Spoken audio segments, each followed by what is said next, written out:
Sabi di Pilipino kasama ng Pilipino dyan. Madami yan. Puro Pilipino. Yung mga taga ano, yung mga factory, Pilipino yun. Kaya dyan pa ako yun. Dire-diretso na yun.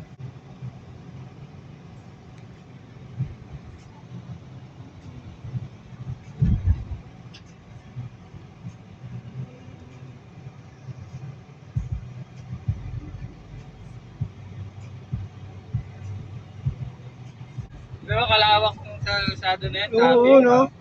Puno yan, araw-araw yan. Kaya yung 20 minutes mo na biyahe pag uuwi ka na Maluwag, 2 oras ka dyan.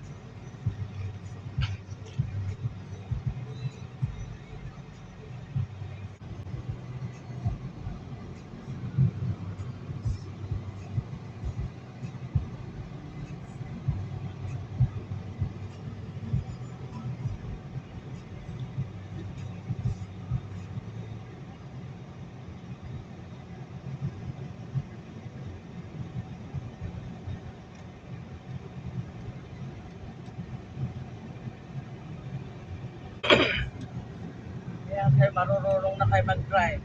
Tatay. Hindi mo na kailangan tayo. Pilipinas ka mag-drive? Hindi na siguro. I-bike lang.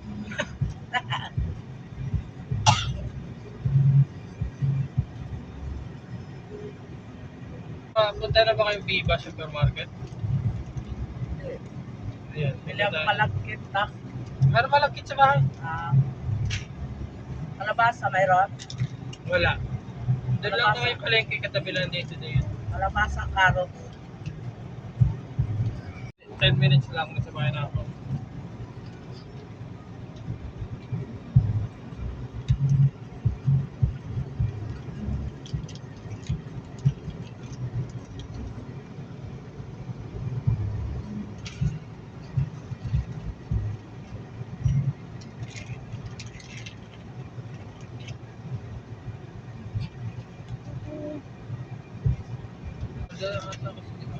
Bawal dun eh. Hindi pa, ano naman ata pag weekends. Bawal lang kahit ano. Bawal daw talaga. Alam mo si Tita Gina raw, sa kusina nagluluto, sa banyo nagluluto. Saka sabi ni kuya mo, pag ano, sa gabi, tapos tatago.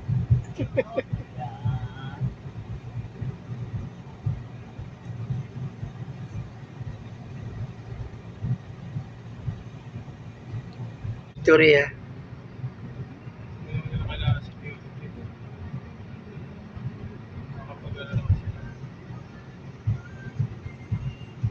Mabait din yung mga Indiano dati.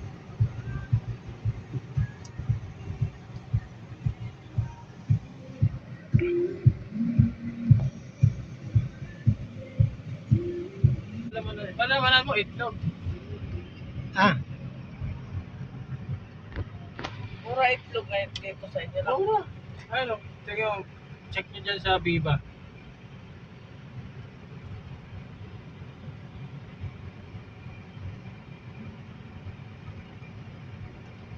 Ano yung Viva? Sa date day. Oo, baka sa date day.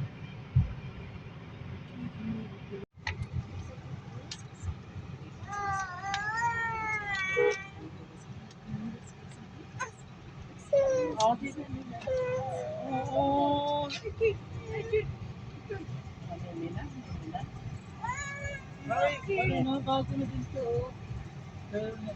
Nagpapaaraw nakakita nyo.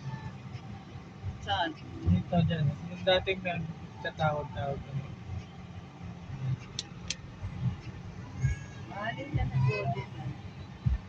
Wala na ba biscuit? Wala, nasa bahay.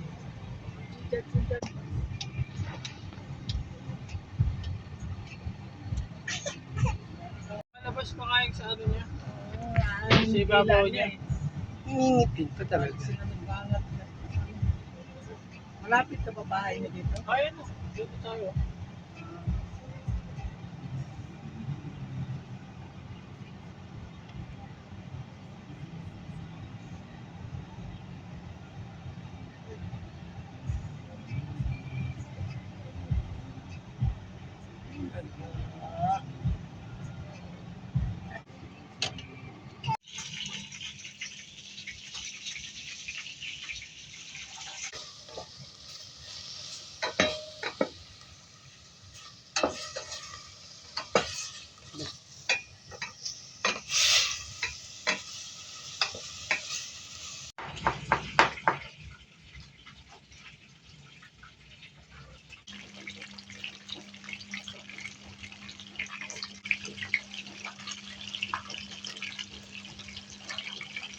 Laki Yan. ng kamatis. Kamatis.